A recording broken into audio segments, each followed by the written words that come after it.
नमो लोये सौहरिहन्ताणम् नमो लोये सौहृदानम् नमो लोये सौभागिर्याम् नमो लोये सौजयानम् नमो लोये सौत्रिकालवती सावनम् ओंकारमिन्दु संयुक्त नित्यम् जयन्ति योगिनः कामदम् मोक्षदम् चैव ओंकाराय नमो नमः मङ्गलम् भगवान् वीरो मङ्गलम् गौतमो मङ्गलम् कुन्कुण्डारि विजेन्द्रमोसु मङ्गलम् नमः सुमरिसाराय स्वानुभूत्या चकास्ते स्वभावाय भवाय सर्वा विभाव निदाता।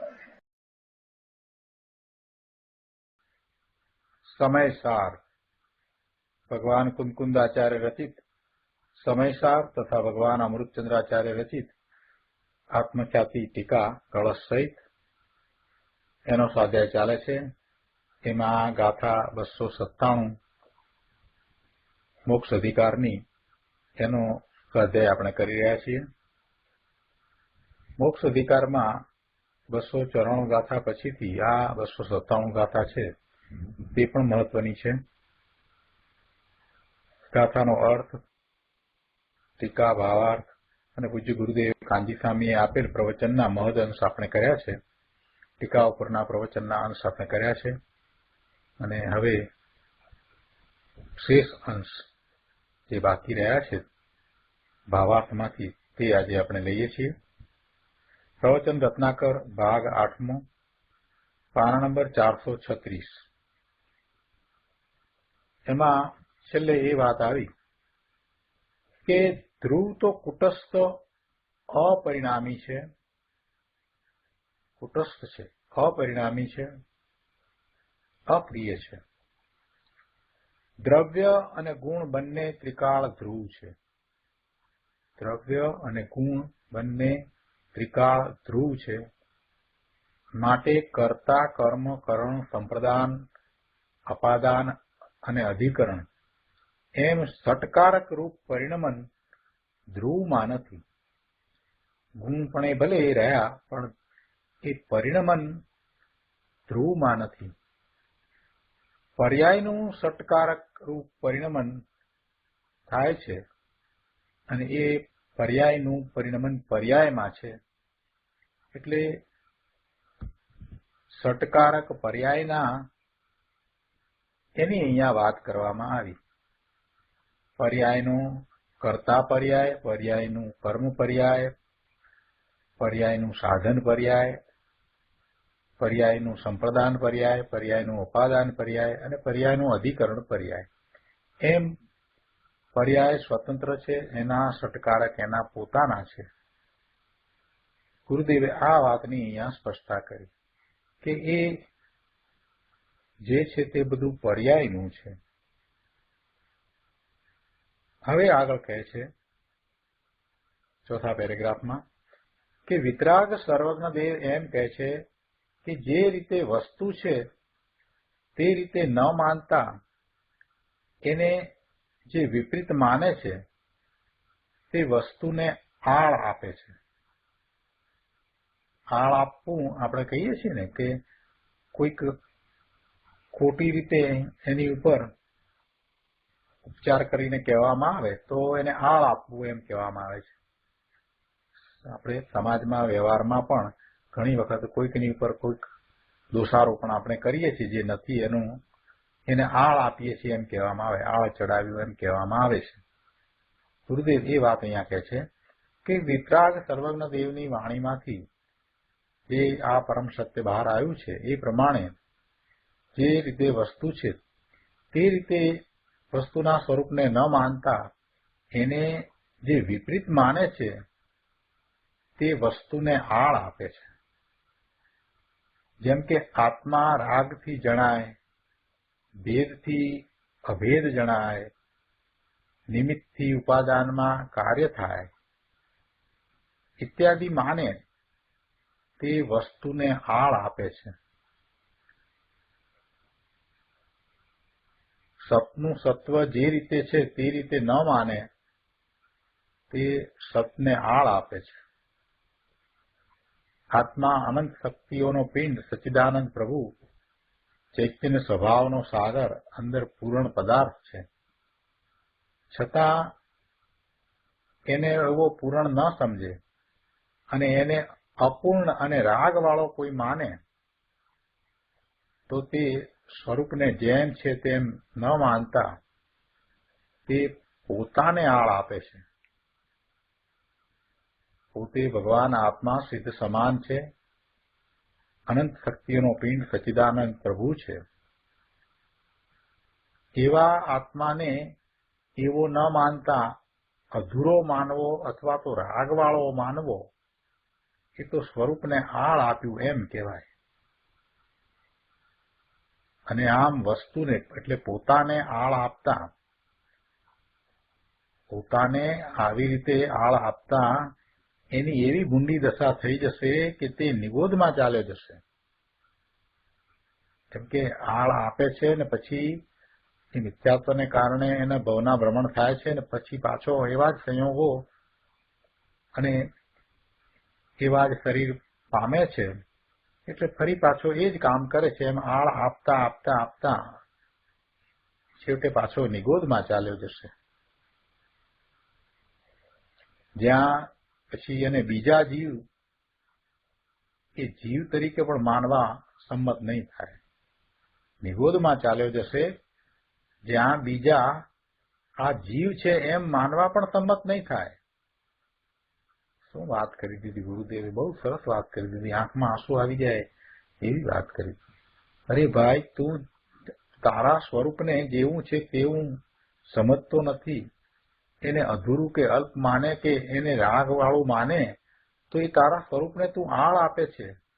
અને એમ આળ આપતા આપતા આપતા તારી એવી ભૂંડી દશા થઈ જશે કે તું નિગોદમાં ચાલ્યો જઈશ કે જ્યાં બીજા જીવો તને જીવ તરીકે માનવાય પણ તૈયાર નહીં થાય. આ જીવ છે એમ માનવા પણ સંમત નહીં થાય. વાત તો એમ જ છે ને પ્રભુ. આ કંદમૂળની અંદર નિગોદના જીવો છે એને ક્યાં આ લોકો માને છે? કેટલા લોકો માને છે કે કંદમૂળમાં આ રીતે એક સોયની અણી ઉપર જેટલું કંદમૂળ રહ્યું છે એની અંદર એટલા શરીરમાં અસંખ્ય જીવો છે એવું કેટલા લોકો માને છે? કોઈ માનવાય તૈયાર નથી કે એમાં આટલા અસંખ્ય જીવો છે. નિગોદની આવી દશા છે. ગુરુદેવ કહે છે કે ભાઈ, તું તારા સ્વરૂપને માનતો નથી ને તો પછી તારી દશા એવી થશે કે તને કોઈ નહીં માને, તું જીવ છે એમ તને કોઈ નહીં માને, એવી ભૂંડી દશા થશે. વસ્તુને આળ દેવાના અપરાધની સજા બહુ આકરી છે ભાઈ.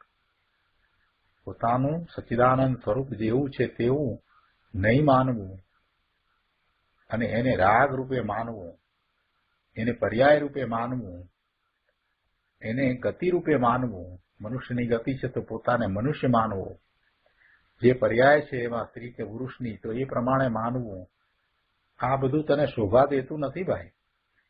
તું ભગવાન આત્મા સચ્ચિદાનંદ પ્રભુ ચૈતન્ય સ્વભાવનો સાગર છો અને પૂર્ણ છો, પૂર્ણ પદાર્થ છો. અને એવા પૂર્ણ પદાર્થનું તને મહાત્મ્ય ના આવે, એવું તને તારું મહાત્મ્ય ના આવે, તને તારો એવો સ્વીકાર નહીં થાય તો તું એવા પૂર્ણ પદાર્થને રાગવાળું માનીને, એવું ગતિવાળું માનીને, એવું પર્યાયવાળું માનીને, એવું અશુદ્ધને વિપરીત માનીને તેને તું આળ આપી રહ્યો છે. અને એમ આળ આપતા આપતા આપતા પછી તારી એવી દશા થશે કે તું ઇતર નિગોદમાં ચાલ્યો જઈશ.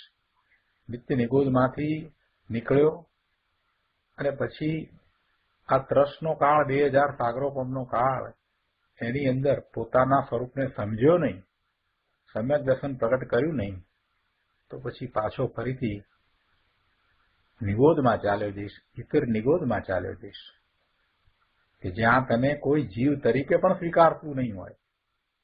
આ જીવ છે એમ માનવા પણ સંમત ન થાય. અને આપણે એમ જ કરી રહ્યા છીએ ને. આપણે ક્યાં નિગોદના જીવોને કેટલા લોકો માને છે કે આ જીવ છે, આમાં આ જીવ છે. વાણિયાને ઘેરે જન્મ્યા પોતાની જાતને જઈને કેવડાવે અને આ કંદમૂળ ખાતા હોય. ગુરુદેવ કરુણા કરીને આવી વાત કરે છે. બહુ સરસ વાત મૂકી દીધી. અહીંયા ગાથાની વાત કરતા કરતા ગુરુદેવે બહુ મહત્વની વાત કીધી. આગળ કહે છે કે ભાઈ આ સમય સાર તો સર્વજ્ઞ ભગવાનની ઓમ ધ્વનિનો સાર છે. કુમકુંદાચાર્ય ભગવાન મહાવિદ્ય ક્ષેત્રમાં ગયા હતા, 8 દિવસ રહ્યા હતા. સિમંદર પ્રભુની વાણી સાંભળી અને ત્યાં શ્રુત કેવળી સાથે વિચાર વિમર્શ કરી અને પછી અહીંયા આવીને એમણે આ શાસ્ત્રોની રચના કરી. આ સમયસાર અશરીરી થવાનું શાસ્ત્ર છે. બનારસી વિલાસમાં કહે છે કે મુખ ઓમકાર ધુની સુની અર્થ ગણધર વિચારે સચી આગમ ઉપદેશી ભવિક જીવ સંશય નિવારે. ભગવાન મુકેશથી બોલે છે એમ કહ્યું છે. એ તો લૌકિક શૈલી છે ને, એટલે લોક શૈલીની ભાષા છે એટલે એમ કહ્યું છે. ખરેખર તો ભગવાનના શરીરમાંથી ઓમકાર ધ્વનિ નીકળે છે અને આનો ખુલાસો પંચાસ્તિકાયમાં છે. ખરેખર તો ભગવાને હોઠ હાલ્યા વિના અંદરમાં સર્વ પ્રદેશોથી ભગવાનના હોઠ હાલે નહીં અને છતાં પણ એમના શરીરમાંથી ઓમકાર ધ્વનિ નીકળે છે. વસ્તુની સ્થિતિ કાંઈ ભગવાને કરી નથી, એ તો જેવી છે તેવી એમણે જાણી છે. આ જગતના પદાર્થો, 6 પ્રકારના દ્રવ્યો, એ બધાના પરિણમન, આ બધું ભગવાન જાણે છે. સર્વજ્ઞ છે તો બધું જાણે છે. એમણે કાંઈ કર્યું નથી, એ કાંઈ નિયમન કરતા નથી, પણ એ જાણે છે. વસ્તુના સ્વરૂપને જેમ છે તેમ જાણે છે અને એવું જ એમની વાણીમાં આવે છે. જેમ આત્માનો સ્વભાવ સ્વપરને જાણવાનો છે તેમ વાણીનો સ્વભાવ સ્વપરને કહેવાનો છે. તો સ્વપરની વાર્તા, વસ્તુની સ્થિતિ જેમ છે તેમ ભગવાનની વાણીમાં આવી છે અને તે આ સમયસારમાં કુમકુંદાચાર્ય ભગવાને કહી છે. અહીંયા આ ગાથામાં કહે છે કે ગ્રહણ કરું છું એટલે ચેતું છું, એટલે જ્ઞાન કરું છું. કારણ કે ચેતવું તે જ આત્માની એક ક્રિયા છે.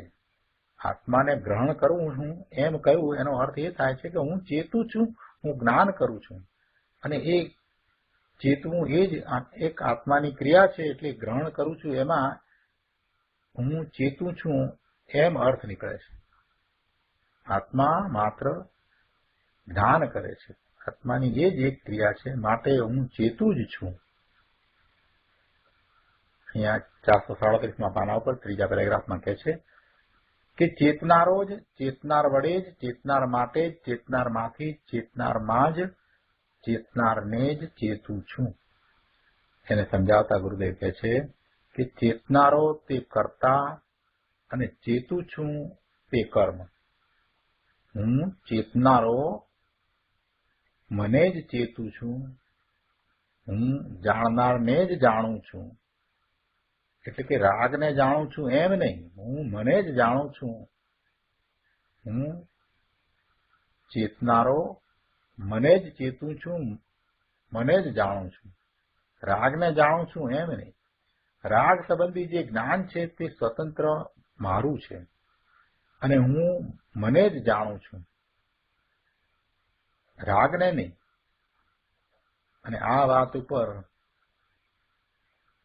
ઘણો વિસ્તાર, હું જાણું છું એ વાત ઉપર જાણનારો જણાય છે એમ કરી અને ઘણો વિસ્તાર થયો. અહીંયા કહે છે કે ભાઈ સૂક્ષ્મ વાત છે. 12મી ગાથામાં જે કહ્યું કે વ્યવહાર જાણેલો પ્રયોજનવાન છે એમ આવ્યું ને, તો અહીંયા તો એમ કે છે કે હું મારા જ્ઞાનને જ જાણું છું. હું કરતા, હું કર્મ, હું કરણ ઇત્યાદિ આ 6 કારકોના ભેદ તો સમજવા માટે સદબુદ્ધ વ્યવહારથી કયા છે. નિશ્ચયથી તો એ ભેદ કાંઈ વસ્તુ જ નથી, એ કાંઈ છે જ નહીં. એટલે એ ભેદ પણ નહીં, અભેદ હું ભગવાન આત્મા, હું મને જ જાણું છું. એટલે પછી આગળ એ વાત લીધી ને કે અથવા દ્રવ્ય દ્રષ્ટિએ તો 6 કારકોના ભેદ પણ મારામાં નથી, હું તો શુદ્ધ ચૈતન્ય માત્ર ભાવ છું.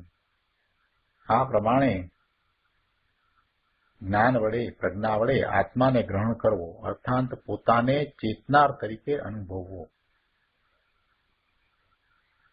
વસ્તુ જે સામાન્ય સામાન્ય સામાન્ય ચિહ્ન માત્ર એકરૂપ ધ્રુવ દ્રવ્ય, એની દ્રષ્ટિએ જોઈએ તો 6 કારકોના ભેદ વસ્તુમાં નથી.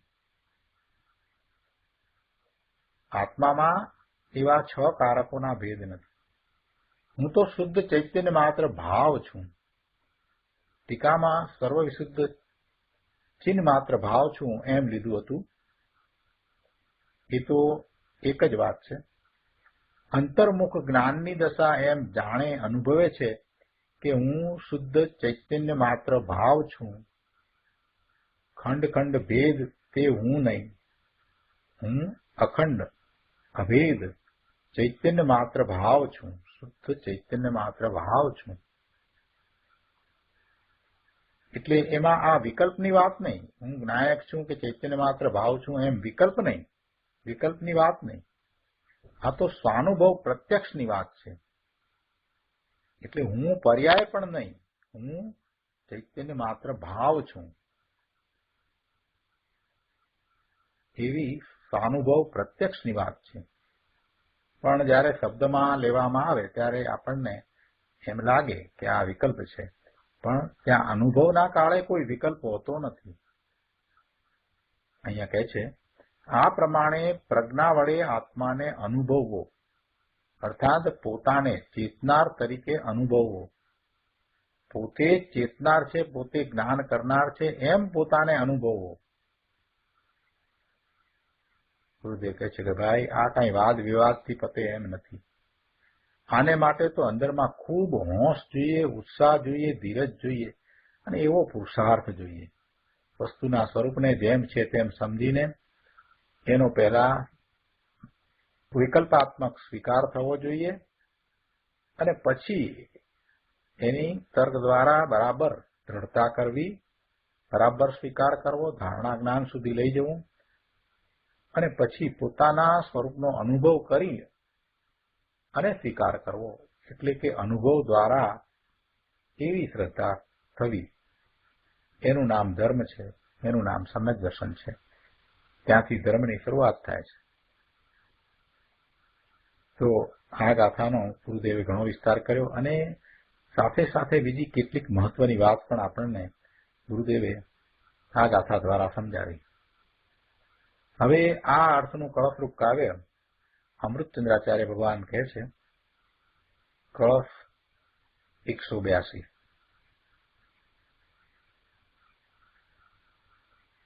વિત્વા સર્વમપી સ્વલક્ષણ બતાપેતુ હિ યત શક્યતે ચિન્મુદ્રા અંકિત નિર્વિભાગ મહિમા શુદ્ધસ્ય સેવા સમયમ હમ વિદ્યન્તે યદિ કારકાણી યદિ વા ધર્મા ગુણા વા યદિ વિદ્યન્તા ન વિદાસ્તિ કાચન વિભૌ ભાવૈ વિશુદ્ધે ચિતિ. કળશ 182 ના અર્થમાં કહે છે કે જે કાંઈ ભેદી શકાય છે તે સર્વને સ્વલક્ષણના બળથી ભેદીને યત ભેતુ હિ શક્યતે સર્વમ અપી સ્વલક્ષણ બલાત વિત્વા. જે કાંઈ ભેદી શકાય છે તે સર્વને સ્વલક્ષણના બળથી ભેદીને જેનો ચિન્હ મુદ્રાથી અંકિત નિર્વિભાગ મહિમા છે, અર્થાત ચૈતન્યની છાપથી ચિહ્નિત વિભાગ રહિત જેનો મહિમા છે. ચિન્હ મુદ્રા અંકિત નિર્વિભાગ મહિમા શુદ્ધ ચિદ એવ અહમ અસ્મિ. એવો શુદ્ધ ચૈતન્ય જ હું છું, જેનો ચિન્હ મુદ્રાથી અંકિત નિર્વિભાગ મહિમા છે, અર્થાત ચૈતન્યની છાપથી ચિહ્નિત વિભાગ રહિત જેનો મહિમા છે એવો શુદ્ધ ચૈતન્ય જ હું છું. ભેદ રહિત અને ચૈતન્યના ચિહ્ન સહિત વિભાગ રહિત એવો શુદ્ધ ચૈતન્ય જ હું છું. જો કારકોના અથવા ધર્મોના અથવા ગુણોના ભેદો પડે તો ભલે પડો. યદિ કારકાણી વા યદિ ધર્માઃ વા યદિ ગુણાઃ વિદ્યંતામ, પરંતુ વિભુ એવા શુદ્ધ સમસ્ત વિભાવોથી રહિત ચૈતન્ય ભાવમાં તો કોઈ ભેદ નથી. વિભૌ વિશુદ્ધે ચિતિ ભાવે કાચન ભિદા ન અસ્તિ. આમ પ્રજ્ઞા વડે આત્માને ગ્રહણ કરાય છે. શું વાત કરી? અભેદ અખંડ આત્મ સ્વરૂપની વાત કરી, અને એમ એ આત્માને ગ્રહાય છે. કે છે કે જે કાંઈ ભેદી શકાય છે તે સર્વને સ્વલક્ષણના બળથી ભેદીને શું ભેદવું છે? ભેદવું શું છે? જે પર છે, અગાઉની ગાથામાં એ વાત આવી ગઈ ને, કે જે રાગ દ્વેષના વિકારી ભાવ છે, જે બંધના કારણ છે, એને ભેદીને, એટલે કે એને સ્વથી જુદા પાડીને. કેવી રીતે સ્વથી જુદા પાડીને? તો કે સ્વલક્ષણના બળથી. સ્વલક્ષણ શું છે? આત્માનું લક્ષણ શું છે? ચેતન એવું આત્માનું લક્ષણ, એના દ્વારા એને જુદા પાડીને. એટલે જે કાંઈ ભેદી શકાય, એટલે જે કાંઈ સ્વથી ભિન્ન જુદું છે એને જુદું પાડીને, પ્રજ્ઞા છીણી દ્વારા, જ્ઞાન દ્વારા એને ભેદીને, એટલે જુદું પાડીને, અને એમ કરવામાં સ્વના લક્ષણ, ભગવાન આત્મા ચેતન સ્વરૂપ છે, એ સ્વ એવા એના લક્ષણ દ્વારા એને જુદું પડાય છે. અને આગળ કહે છે કે જેનો ચિન્હ મુદ્રાથી અંકિત નિર્વિભાગ મહિમા છે. ચિન્હ મુદ્રા એટલે જ્ઞાનની મુદ્રાથી અંકિત. આપણે એની પર મોહર મારીએ છીએ ને, કોઈ વસ્તુ હોય તો એની પર અમુકની મોહર મારીએ છીએ ને, એવું અહીંયા જ્ઞાન રૂપી મુદ્રાની મોહર મારવામાં આવી છે. જેનો ચિન્હ મુદ્રાથી અંકિત નિર્વિભાગ મહિમા છે. અને એનો મહિમા કેવો છે? નિર્વિભાગ મહિમા છે. વિભાગ રહિત જેનો મહિમા છે, એવો શુદ્ધ ચૈતન્ય જ હું છું. પછી એમાં જો કારકોના અથવા ધર્મોના અથવા ગુણોના ભેદો પડે તો ભલે પડો, પણ હું તો શુદ્ધ ચૈતન્ય જ છું. નિર્વિભાગ મહિમા છે જેનો, એવો હું શુદ્ધ ચૈતન્ય છું. અને એવા ભેદો પડે તો ભલે પડો, પરંતુ વિભુ એવા શુદ્ધ સમસ્ત વિભાવોથી રહિત ચૈતન્ય ભાવમાં તો કોઈ ભેદ નથી. વિભુનો અર્થ કર્યો છે દ્રઢ, અચળ, નિત્ય, સમર્થ, સર્વગુણ પર્યાયોમાં વ્યાપક એવા શુદ્ધ ચૈતન્ય ભાવમાં તો કોઈ ભેદ નથી. એવા ભગવાન આત્મામાં તો કોઈ ભેદ નથી. એ તો અભેદ અખંડ તત્વ છે. અને એમ અભેદને ગ્રહવામાં આવે છે. એ જ્ઞાન વડે એમ અભેદને ગ્રહાય છે. ભાવાર્થમાં પંડિતજી સમજાવે છે કે જેમનું સ્વલક્ષણ ચૈતન્ય નથી એવા પરભાવો તો મારાથી ભિન્ન છે. એટલે એમને છેદીને, એમને ભેદીને, એનાથી જુદા પડીને પોતાના સ્વલક્ષણ દ્વારા એનાથી જુદા પડવાનું છે. પોતે ભગવાન આત્મા એનું લક્ષણ જ્યારે જાણે છે, પોતાનું ચૈતન્ય લક્ષણ, ત્યારે બીજા જે ચૈતન્ય નથી એવા સઘળા ભાવ, સમગ્ર ભાવો, એ વિભાવો, એ પરભાવો મારાથી ભિન્ન છે એમ એને જ્ઞાન દ્વારા, એને એમ જ્ઞાન દ્વારા બધું જુદું પડી જાય છે. એમ ભેદ જ્ઞાન દ્વારા એ પોતે બધાથી જુદો છે એમ અનુભવ કરે છે. કહે છે કે જેમનું સ્વલક્ષણ ચૈતન્ય નથી એવા પરભાવો તો મારાથી ભિન્ન છે. માત્ર શુદ્ધ ચૈતન્ય જ હું છું. કર્તા, કર્મ, કરણ, સંપ્રદાન, અપાદાન અને અધિકરણ રૂપ કારકો એટલે એવા કારક ભેદો અને સત્વ, અસત્વ, નિત્યત્વ, અનિત્યત્વ, એકત્વ, અનેકત્વ આદિ ધર્મ ભેદો. આપણે ગુણ અને ધર્મ કહીએ છીએ ને, ગુણ ધર્મ, તો અહીંયા આ બધા ધર્મ લીધા છે. સત્વ, અસત્વ, નિત્યત્વ, અનિત્યત્વ, એકત્વ, અનેકત્વ આદિ ધર્મ ભેદો અને જ્ઞાન, દર્શન, ચારિત્ર આદિ ગુણ ભેદો જો કથનચિત હોય તો ભલે હો. કોઈ અપેક્ષાથી એવા ભેદ હોય તો ભલે હો. ખરેખર તો એ ભેદ છે નહીં, માત્ર સમજવા માટે આપણે ભેદ પાડી અને એને સમજીએ છીએ. ખરેખર આત્મામાં એવા કોઈ ભેદ છે જ નહીં. એટલે કહે છે કે કથનચિત એવા ભેદ હો તો ભલે હો. કોઈ અપેક્ષાથી, કથનચિત એટલે કોઈ અપેક્ષાથી એવા ભેદ હો તો ભલે હો, પરંતુ શુદ્ધ ચૈતન્ય માત્ર ભાવમાં તો કોઈ ભેદ નથી. આમ શુદ્ધ નહીંથી અભેદ રૂપે આત્માને ગ્રહણ કરવું, અભેદને ગ્રહણ કરવું. આ કળશ ઉપર પૂજ્ય ગુરુદેવ કાંજી સ્વામીએ આપેલ પ્રવચન ના અંશો આપણે લઈએ. પ્રવચન રત્નાકર ભાગ 8મો, પાનો નંબર 438, કળશ 182, શ્લોકાર્થ ઉપરનું પ્રવચન.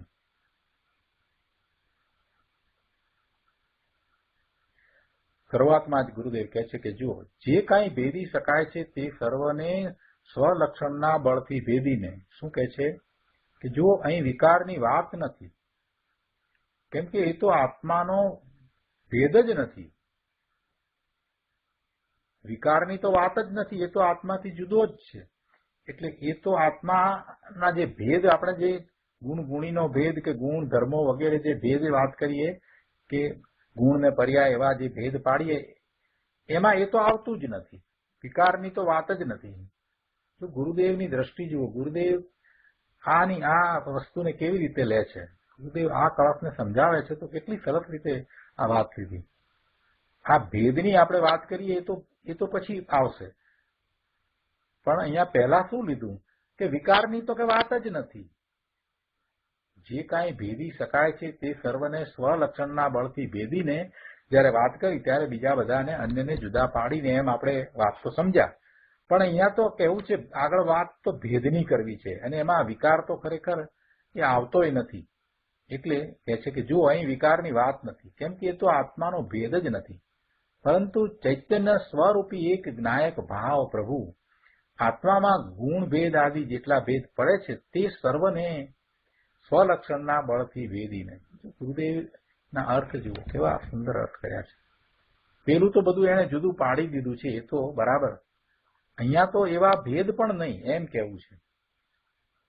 બધાથી જુદો ભગવાન આત્મા એવું ભેદ જ્ઞાન, અને એમાં ભેદ જ્ઞાનમાં આ ભેદ જ્ઞાનની અહીંયા તો વાત લેવી છે, સૂક્ષ્મ ભેદ જ્ઞાનની વાત લેવી છે કે આવા ભેદ રૂપ આત્માનું સ્વરૂપ જ નથી. ચૈતન્ય સ્વરૂપી એક જ્ઞાયક ભાવ પ્રભુ આત્મામાં ગુણ ભેદ નથી અને બીજા જે કોઈ ભેદ પડે છે તે પણ ભેદ નથી. એટલે એવા સ્વલક્ષણના બળથી પોતે અખંડ છે, અભેદ છે એવું લક્ષણ, જેનો ચિન્હ મુદ્રાથી અંકિત નિર્વિભાગ મહિમા છે એવો શુદ્ધ ચૈતન્ય જ હું છું. ચિન્હ મુદ્રા, જ્ઞાન અને દર્શન એ આત્માની મુદ્રા એટલે કે મોહર છે, આત્માની એ છાપ છે. અને વળી તે એટલે કે આત્મા એક અભેદ જેનો ચૈતન્ય રસ છે એવો નિર્વિભાગ અભેદ મહિમાયુક્ત છે. ધર્મી જીવ પોતાને એમ અનુભવે છે. કેવો અનુભવે છે? અભેદ એક ચૈતન્ય જ હું છું. આ ખંડ ખંડ ભેદો તે હું નહીં, એમ અહીંયા કહેવું છે. શુભ ભાવ તો હું નહીં, આ શરીર આદિ એ તો હું નહીં, આ વિકલ્પો તો હું નહીં, પરંતુ આ ભેદ પણ હું નહીં. મારામાં કોઈ ભેદ નથી. ગુણ ગુણીનો ભેદ પણ હું નહીં, ગુણ ધર્મો એ ભેદ પણ હું નહીં, એમ ધર્મી પોતાને અનુભવે છે. આગળ 5મા પેરેગ્રાફમાં કહે છે કે સમ્યક દર્શનનું ધ્યેય એવા ચિન્હ માત્ર શુદ્ધ આત્મામાં કર્તા કર્મ આદિ કોઈ ભેદ નથી. ભગવાન આત્મામાં આ જે ષટકારકોની વાત કરી તો એવા કોઈ ભેદ છે જ નહીં. એ બધા પર્યાયમાં છે. પર્યાયના ષટકારકો છે એમ વાત કરવામાં આવી. હવે એક સમયની પર્યાય, એ પર્યાયનું સામર્થ્ય બતાવવું છે, અને પર્યાય ઉત્પન્ન થાય છે તો એ સ્વતંત્ર રીતે ઉત્પન્ન થાય છે, એ બીજા દ્વારા ઉત્પન્ન થતી નથી, એને બીજાની કોઈની જરૂર નથી, બીજાની અપેક્ષા નથી, એ દર્શાવવા માટે આખી વાત ત્યાં એ પર્યાયના ષટકારકની કહેવામાં આવી. પણ અહીંયા તો એવું કહેવું છે કે ભગવાન આત્માને તો કોઈ ભેદ જ નથી, એટલે એની અંદર કર્તા કર્મ આદિ એ કોઈ કારકોની વાત જ નથી, એવા ભેદ છે જ નહીં. એ પ્રમાણે નિત્ય, અનિત્ય, એક, અનેક આદિ અપેક્ષિત ધર્મોના ભેદ પણ શુદ્ધ વસ્તુમાં નથી. એ અનેક પ્રકારના એ ધર્મો અને એને અપેક્ષિત કર્મોના ભેદ કયા? કેમ કે એક અપેક્ષાએ એકપણું છે અને બીજી અપેક્ષાએ અનેકપણું છે. આવા ધર્મો જે કહેવામાં આવે છે તો કે એવા ધર્મોના ભેદ પણ શુદ્ધ આત્મતત્વમાં નથી. તેવી રીતે જ્ઞાન, દર્શન, આનંદ આદિ અનંત ગુણોના ભેદ વિભુ એવા શુદ્ધ અચલ ચૈતન્ય ભાવમાં નથી. ગુણના ભેદ પણ એમાં નથી. એક નિત્ય, ત્રિકાળી, શાશ્વત, અખંડ, એક રૂપ, ધ્રુવ, સામાન્ય સામાન્ય એવા નાયક ભાવ માત્ર આત્મામાં આ કોઈ ભેદો નથી. જો આટલા બધા વિશેષણો વાપર્યા એનો અર્થ એમ નથી થતો કે એવા વિકલ્પ કે ભેદ છે. એક નિત્ય, ત્રિકાળી, શાશ્વત, અખંડ, એક રૂપ, ધ્રુવ, સામાન્ય સામાન્ય એવા નાયક ભાવ માત્ર આત્મામાં આ કોઈ ભેદો નથી. સદબુદ્ધ વ્યવહાર નહીંથી ષટકારકના નિત્ય, અનિત્ય આદિ અપેક્ષિત ધર્મોના અને જ્ઞાન આદિ અનંત ગુણોના ભેદો છે,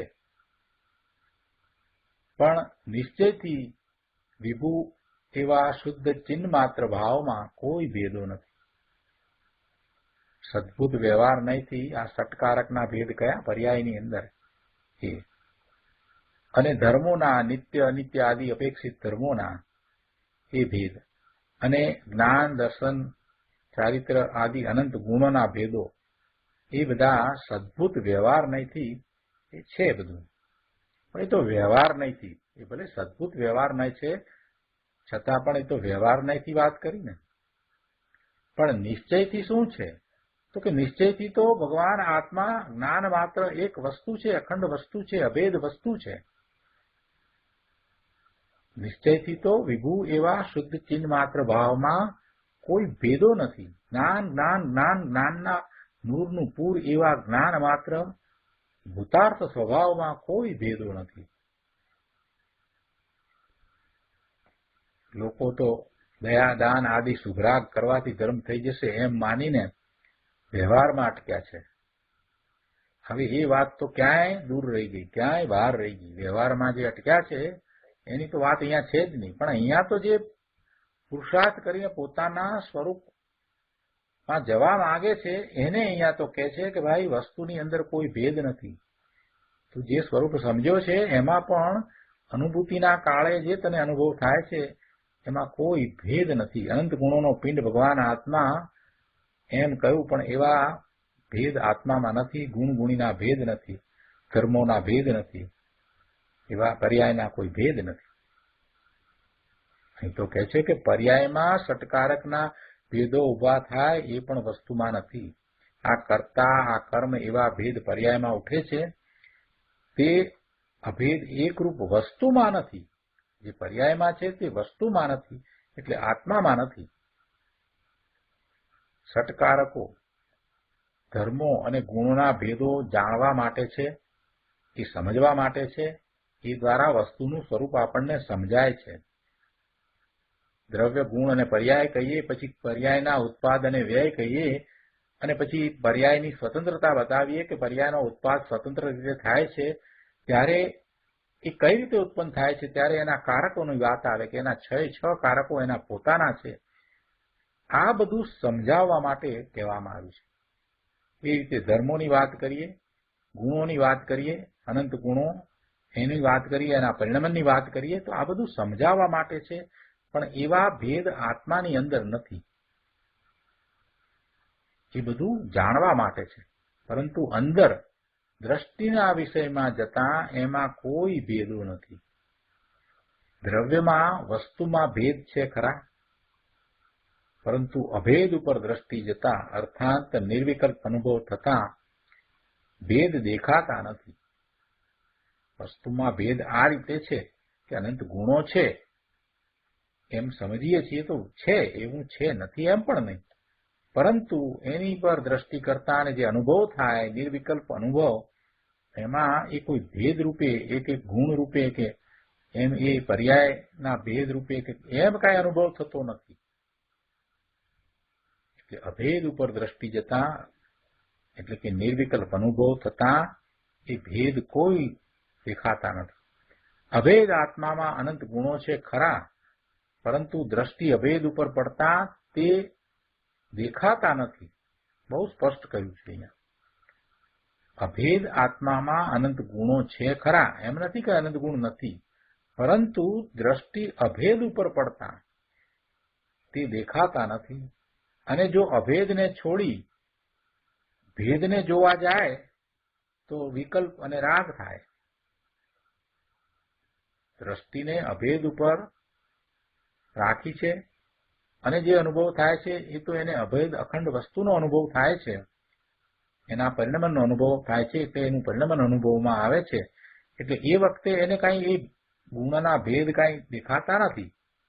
પણ દ્રષ્ટિ અભેદના સ્થાને જો દ્રષ્ટિમાં ભેદ છે, જો અભેદને છોડી અને ભેદને એ જોવા જાય, દ્રષ્ટિમાં ભેદ એટલે એ ભેદને જોવા જાય, તો પછી એને વિકલ્પ થશે અને રાગ પણ થશે. એટલે ભેદ દ્રષ્ટિમાં રાગ થાય છે. ભેદ દ્રષ્ટિમાં રાગ જ થાય, ધર્મ નહીં થાય. કેમ કે એમાં તો પછી ભેદ પાડ્યા એટલે સારું નરસું આ બધું ઘણી બધી વાત આવી જાય. ઇષ્ટપણું ને અનિષ્ટપણું બધું ભેદ કર્યા એટલે પછી બધા વિકલ્પો ઉભા થશે. એટલે એ ધર્મ નહીં. ભેદ દ્રષ્ટિમાં તો રાગ જ થાય, ધર્મ નહીં. અભેદ દ્રષ્ટિમાં નિર્મળ પરિણામ થાય છે, વિતરાગી પર્યાય પ્રગટ થાય છે, એ ધર્મ છે. અહીંયા 439માં પાના પર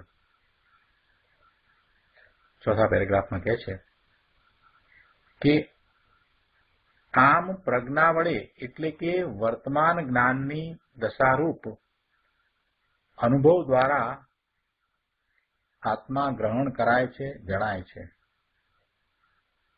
તેમાં શુદ્ધ આત્મા તે દ્રવ્ય છે અને અનુભવ તે પર્યાય છે.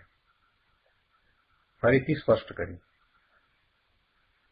અનુભવ કરનારી પર્યાય છે એ વાત તો બરાબર છે. જે અનુભવ કરે છે તે પર્યાય છે. જેનું લક્ષ્ય કર્યું છે તે શુદ્ધ આત્મા તે દ્રવ્ય છે, ધ્રુવ છે. છતાં પણ એ અનુભવના કાળે બેપણું દેખાતું નથી કે જાણવા વાળો અને જે જણાય છે એવું કોઈ દ્વૈત રહેતું નથી. જે અનુભવ થયો તે પછીથી જ્યારે એનું વિશ્લેષણ કરવામાં આવે ત્યારે એમ કહેવાય કે અનુભવ થયો એ દશા હતી, અનુભવની દશા હતી. એટલે એ અનુભવને પર્યાય કહ્યું. શુદ્ધ આત્મા એ દ્રવ્ય છે અને જે અનુભવ એ પર્યાય છે. અને પર્યાયમાં એ અનુભવમાં એ પોતાનું જે સામર્થ્ય છે, આત્માનું સામર્થ્ય છે એ જણાયું. અનંત ગુણોનું જે શુદ્ધ નિર્મળ પરિણમન છે એ આનંદ રૂપે વેદાયું. આત્મા જ્ઞાનની દશાના અનુભવ દ્વારા જણાય એટલે એમ સમ્યક જ્ઞાન થાય છે. છતાં તે જ્ઞાનની દશામાં એટલે એ પર્યાયમાં આવતો નથી. દ્રવ્ય કાંઈ પર્યાયમાં આવતું નથી, અને પર્યાય પણ દ્રવ્યમાં તદ્રુપ થતી નથી. તથાપિ જાણે છે, છતાં પણ એ જાણે છે કે પર્યાય, કેમ કે કાર્ય પર્યાયમાં થાય છે. પર્યાય એ જાણે છે, કેમ કે જે કાર્ય થયું એ તો એ પર્યાયમાં થયું ને, એ કઈ ધ્રુવમાં નથી થયું. ધ્રુવ તો અક્રિય છે. જે જાણવાનું કાર્ય થયું એ કાર્ય પર્યાયમાં થયું. જે જ્ઞાન થયું તે પર્યાયમાં થયું. એટલે આપણે એને જ્ઞાનની પર્યાય કહીએ છીએ. વર્તમાન જ્ઞાનની પર્યાય એનો અર્થ શું થયો કે જ્યારે એ જ્ઞાન થયું એ પર્યાય, એ જ્ઞાન કરવા વાળી પર્યાય, એટલે કાર્ય થયું ને જે પરિણામ આવ્યું, જે સ્થિતિ થઈ, જે દશા એ વખતે હતી, એ પર્યાય છે. એટલે કાર્ય થયું તે પર્યાયમાં, ધ્રુવમાં નહીં. ધ્રુવ તો અક્રિય છે. ધ્રુવ તો અક્રિય છે. હવે આવી વાત બરાબર સમજમાં ના આવે એટલે પછી એને બેસે નહીં, એટલે પછી ગમે તેવા અર્થ કરે અને પછી વસ્તુના સ્વરૂપને સમજાવીને અભાવના ભ્રમણ કરે. ભાવાર્થ ઉપરના પ્રવચનમાંથી આપણે કેટલાક અંશ લઈએ. અહીંયા કહે છે કે જુઓ, આ દયા, દાન, વ્રત, ભક્તિ આદિ શુભ ભાવોમાં ચૈતન્ય લક્ષણનો અભાવ છે. ચૈતન્ય લક્ષણનો આ શુભ ભાવમાં અભાવ છે. એટલે કે આ શુભ ભાવની અંદર ચૈતન્ય લક્ષણ નથી. એક તરફ આપણે એમ કહીએ કે આ શુભ ભાવ છે તે જીવના છે, આત્માના જ છે, એને માટે જવાબદાર આત્મા જ છે, એના દ્વારા આશ્રવને બંધ આત્માને જીવને પડે છે, એમ કહીએ. અને બીજી બાજુ એમ કહીએ કે એ ભાવ આત્માના નથી. બંને વાત બરાબર છે. જ્યાં જેમ કહેવામાં આવ્યું છે, જે અપેક્ષાથી વાત કરવામાં આવી છે, એ અપેક્ષાને બરાબર સમજવી જોઈએ ને. એ ભાવ કોના છે? ભાવ કોને થાય? જીવને થાય કે કોઈ જડને થાય? ભાવ તો કઈ જડને થતા નથી, જીવને જ થાય છે. એટલે ભાવ તો જીવના જ છે, પણ એ એનો સ્વભાવ નથી. આત્માનો એ સ્વભાવ નથી. એ ભલે જીવને થયા, પણ એ આત્માનો સ્વભાવ નથી. એ સમયે ઉપાદાન અશુદ્ધ છે, એ સમયે એવી યોગ્યતા છે, એટલે એવા શુભ ભાવ કે અશુભ ભાવ થયા છે. એટલે આત્માની અંદર કોઈ ગુણ એવા નથી કે જેને કારણે એ થયા હોય. એટલા માટે એને આત્માથી જુદા પાડ્યા, જીવથી જુદા પાડ્યા. કેમ જુદા પાડ્યા? તો કે આત્માનું શુદ્ધ સ્વરૂપ કેવું છે એ સમજવું છે, ત્યારે એને આત્માથી જુદા પાડ્યા. ત્યારે એને જુદા કહી દીધા કે આત્માની અંદર આવા કોઈ ભાવ નથી. આત્માનું શુદ્ધ સ્વરૂપ સિદ્ધ સમાન છે, એમ જ્યારે વાત કરી ત્યારે એ દયા, દાન, વ્રત, ભક્તિના શુભ ભાવ હોય કે હિંસા, જૂઠ, ચોરીના અશુભ ભાવ હોય, એ બેમાંથી એક પણ ભાવ આત્માના નથી, આત્માનું સ્વરૂપ નથી, આત્માનો સ્વભાવ નથી. અને એમાં તર્ક દ્વારા સમજાયું કે એવા ભાવ સિદ્ધ ભગવાનને હોતા નથી. અને સાથે સાથે હૈયાધારણ પણ આપી કે એવા ભાવો જીવે અનંતકાળમાં અનંત વાર કર્યા છે, છતાં પણ એ ભાવ દ્વારા કોઈ મલિનતા ભગવાન આત્મામાં અંદરમાં વ્યાપી નથી. એટલે તારું સ્વરૂપ તો હજી એવું ને એવું શુદ્ધ છે, ત્રિકાળ તું શુદ્ધ જ છો, અને એવા શુદ્ધ સ્વરૂપને પર્યાયમાં પ્રગટ કર. એટલે ત્યાં એ વાત કરવી છે, ત્યાં એ વાત કરવી છે. પણ જ્યારે ધર્મની વાત સમજાવવી હોય, જ્યારે એને સમજાવવું હોય કે તારી વર્તમાન પર્યાયમાં મલિનતા છે, તારામાં અને સિદ્ધમાં આટલો ફેર છે કે તને આ કર્મજનિક ઉપાધિ છે અને સિદ્ધને એવી ઉપાધિ નથી. એટલે એવી કર્મજનિક ઉપાધિથી તું મુક્ત થા. તું પણ સિદ્ધ સમાન છો અને શુદ્ધ છો, તો તારા એવા શુદ્ધ સ્વરૂપને પર્યાયમાં પ્રગટ કર. ત્યારે એમ કહેવામાં આવે કે તને આ શુભાશુભ ભાવ થાય છે અને એ ભાવ તારા છે, એને કારણે આશ્રવને બંધ તને પડે છે, બીજાને નથી પડતા. કેમ કે એ ભાવનો કરનારો તું પોતે છો ત્યારે એમ કહેવામાં આવે. એ ભાવ કરનારો તું પોતે છો, બીજું કોઈ તને એ ભાવ કરાવે છે એમ નથી. એને માટે જવાબદાર તું જ છો. ત્યાં એને ધર્મ તરફ લઈ જવો છે એટલે એને એમ કહેવામાં આવે કે એની જવાબદારી તારી છે. કોઈ તને ભાવ કરાવતું નથી, કોઈ નિમિત્ત તને એવા ભાવ કરાવતું નથી. તને પોતાને એવા ભાવ થાય છે એ તારી પોતાની જવાબદારી છે. એને માટે તું જવાબદાર છો અને એ જવાબદારીમાંથી તું છટકી શકે નહીં. એટલે કે એને કારણે તને અવશ્ય આશ્રવ અને બંધ થશે ને થશે જ. માટે તું ચેતી જા, તું જાગૃત થા કે એવા વિભાવ ભાવ તને ન થાય. અને એનું કારણ શોધ કે શા માટે તને એવા વિભાવ ભાવ થાય છે. તો કે પરનું લક્ષ કરવાથી વિભાવ ભાવ થાય છે. સ્વને છોડી અને પરમાં જાય છે તો વિભાવ ભાવ થાય છે. તો સ્વનું લક્ષ કર અને પરનું લક્ષ છોડ. એમ ત્યાં એ રીતે સમજાવવામાં આવ્યું. એટલે જ્યાં જે પ્રમાણે અપેક્ષા હોય એ રીતે વાતને સમજવી જોઈએ.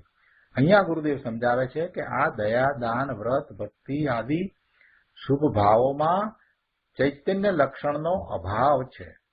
એમાં ચૈતન્ય લક્ષણ નથી. એ પરભાવો બધા ચૈતન્ય લક્ષણથી ખાલી છે.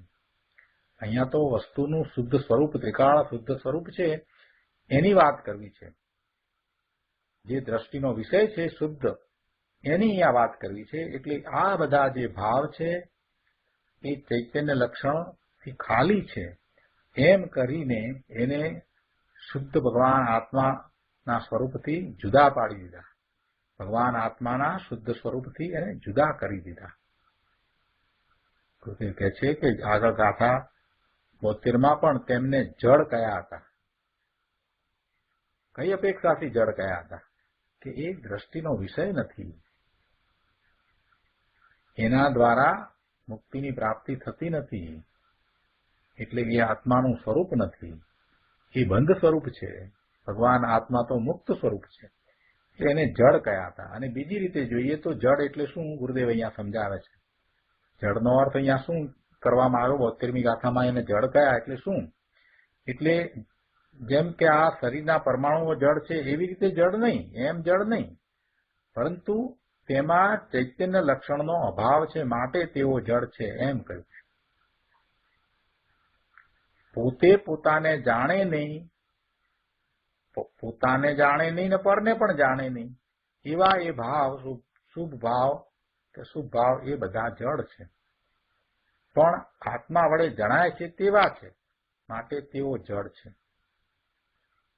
આટલી તો સ્પષ્ટતા કરી છે. પોતે પોતા વડે જણાતા નથી. શુભ ભાવો પોતે પોતાને જાણવા વાળા નથી કે પરને પણ જાણતા નથી, જ્ઞાન કરતા નથી. એટલે ચૈતન્ય લક્ષણનો એમાં અભાવ છે એમ એ જડ છે. ઘણી સ્પષ્ટતા કરી દીધી ગુરુદેવે. આગળ અહીંયા 440માં પાના ઉપર નીચેથી બીજા પેરેગ્રાફમાં કહે છે કે હું તો માત્ર શુદ્ધ ચૈતન્ય જ છું. ચૈતન્યમાં જ્ઞાન ને દર્શન બે લેવા, બંને આવી જાય, જ્ઞાન અને દર્શન. માત્ર શુદ્ધ ચૈતન્ય જ છું એમ જ કહીને સમ્યક એકાંત કર્યું છે. માત્ર શુદ્ધ ચૈતન્ય જ છું એમ જકાર કરી અને સમ્યક એકાંત કર્યું છે. એમ નથી કે કથનચિત રાગ પણ છું અને કથનચિત ચૈતન્ય છું, એમ નહીં, પણ શુદ્ધ ચૈતન્ય જ છું. અને આવી ધર્મી પુરુષની દ્રષ્ટિ હોય છે. હવે કહે છે કે કર્તા, કર્મ, કરણ, સંપ્રદાન, અપાદાન અને અધિકરણ રૂપ કારક ભેદો અને સત્વ, અસત્વ, નિત્યત્વ, અનિત્યત્વ, એકત્વ, અનેકત્વ આદિ ધર્મ ભેદો અને જ્ઞાન, દર્શન આદિ ગુણ ભેદો જો કથનચિત હોય તો ભલે હો, કોઈ અપેક્ષાથી એવા ભેદ હોય તો ભલે હો, પણ એ ભેદ ભગવાન આત્મામાં નથી, પરંતુ શુદ્ધ ચૈતન્ય માત્ર ભાવમાં એવા કોઈ ભેદ નથી. શું કીધું? કે પરભાવો તો મારાથી ભિન્ન છે જ, પરંતુ ચૈતન્યની પરિણતિ, ચૈતન્યની અવસ્થા, એના જે સટકારકો છે એ પણ હું નથી. એની પર્યાય અવસ્થા પર્યાય એના સટકારકો છે એ પણ હું નથી. ચેતન પરિણતિનો કરતા ચેતન પરિણતિ પોતે કર્મ, ચેતન પરિણતિનું સાધન ચેતન પરિણતિ ઇત્યાદિ જે 6 કારકોની વાત કરી એ પર્યાયના જે અભિન્ન 6 કારક ભેદો છે એ છે તો ખરા, પણ તે મારામાં નથી. બીજી વાત, હું પોતાથી છું, પરથી નથી. હું દ્રવ્ય નિત્ય છું, અવસ્થાએ અનિત્ય છું. વસ્તુપણે હું એક છું, ભેદ અપેક્ષાએ અનેક છું. એવા અપેક્ષિત ધર્મો કથનચિત વ્યવહારથી હોય તો ભલે હોય, એવા ભેદો વ્યવહારથી છે. આ અપેક્ષાથી આમ, આ અપેક્ષાથી આમ. પણ શુદ્ધ ચૈતન્ય માત્ર એવા મારામાં એટલે મારા સ્વરૂપમાં નિશ્ચયથી એવા કોઈ ભેદ નથી. જો ધર્મ અને ગુણનો તફાવત તો બધાને ખબર છે. ધર્મ અને ગુણમાં શું છે કે ગુણ છે એને પર્યાય હોય છે, ધર્મને પર્યાય નથી હોતા. ધર્મમાં એની સામેનો બીજો ભાવ પણ સાથે હોય છે કે નિત્ય અનિત્ય, એનો વિરોધી ભાવ પણ સાથે હોય છે. ગુણને એવો વિરોધી ભાવ હોતો નથી. અહીંયા કહે છે કે અહીં ધર્મ એટલે સમ્યક દર્શન, જ્ઞાન, ચારિત્રરૂપ ધર્મની વાત નથી, તેમજ ગુણની પણ વાત નથી, પણ અપેક્ષિત સ્વભાવોને અહીં ધર્મ કયા છે. સતનામ પોતાથી છે, સતનામ પદથી નથી. આવા વસ્તુના અપેક્ષિત સ્વભાવને અહીં ધર્મ કીધો છે. હવે ત્રીજી વાત લઈએ આપણે કે જ્ઞાન, દર્શન આદિ ગુણો આત્મામાં 3 કાળે છે, ત્રિકાળ છે. જ્ઞાન ગુણ, દર્શન ગુણ, આનંદ ગુણ, અસ્તિત્વ ગુણ, પ્રભુત્વ ગુણ, કર્તા કર્મ કરણ આદિ 6 ગુણ ઇત્યાદિ અનંત ગુણ આત્મામાં 3 કાળે છે. એની વર્તમાન પર્યાય પણ હોય છે. દરેક સમયે એક પર્યાય દરેક ગુણની હોય છે. એટલે અનંત ગુણ છે તો અનંત ગુણની દરેક સમયમાં એક પર્યાય હોય છે, અનંત પર્યાય છે. એક સમયમાં અનંત પર્યાય છે. જ્ઞાન ગુણને જ્ઞાન ગુણના લક્ષથી જોવામાં આવે તો તે છે, પણ શુદ્ધ ચૈતન્ય માત્ર વસ્તુમાં એવા ગુણ ભેદ નથી એમ કહે છે. ગુણને મુખ્ય કરીને જોવામાં આવે તો બરાબર છે, પણ શુદ્ધ ચૈતન્ય માત્ર વસ્તુની મુખ્યતાથી જોવામાં આવે તો એવા ગુણ ભેદ નથી, અને નિશ્ચયથી તો વસ્તુમાં એવા ભેદ નથી. આગળ ચોથા પેરેગ્રાફમાં કહે છે કે આમ શુદ્ધ નહીંથી અભેદ રૂપ આત્માને ગ્રહણ કરવું. આ અભેદ છે એટલો ભેદ વિકલ્પ પણ નહીં. ભગવાન આત્મા અખંડ છે, અભેદ છે એવો વિકલ્પ પણ નહીં, પણ દ્રષ્ટિ અભેદ એકમાં અંદરમાં જાય છે એને અભેદ કહે છે. આ દ્રષ્ટિ અને આ દ્રષ્ટિનો વિષય એમ ભેદ નહીં, પણ દ્રષ્ટિ શુદ્ધ ચૈતન્ય ઉપર રહે તે અભેદની દ્રષ્ટિ છે, અને એ રીતે અભેદ એક આત્માનું ગ્રહણ થાય છે. આ સામાન્ય અભેદ છે એમ વિકલ્પ નહીં, પરંતુ પર્યાય પર તરફ ઝૂકતી હતી તે અંદર અભેદ એક સામાન્ય તરફ ગઈ, તેને અભેદનો અનુભવ કહેવામાં આવે છે. અને આનું નામ સંકિત, આનું નામ ધર્મ, બાકી તો બધા થોથા છે. કારક ભેદો, ધર્મ ભેદો, ગુણ ભેદો એને જાણવા તે અનુપચરિત સદ્ભુત વ્યવહારને છે, અને વ્યવહાર રત્નત્રયને જાણવો તે ઉપચરિત અસદ્ભુત વ્યવહારને છે. શુદ્ધ ચૈતન્ય માત્ર વસ્તુને અનુભવવી તે શુદ્ધ નય છે. જો અહીંયા નયની પણ વાત ગુરુદેવે સમજાવી દીધી. આપણે તો એવા ભેદથી રહિત ભગવાન આત્માને ગ્રહણ કરવાનો છે, એ આ કળશનું તાત્પર્ય છે. તો આ સાથે આપણે કળશ 182 પૂરો કરીએ છીએ. આજનો સ્વાધ્યાય અહીંયા સુધી રાખીએ છીએ. હવે સુખધામ બોલીએ.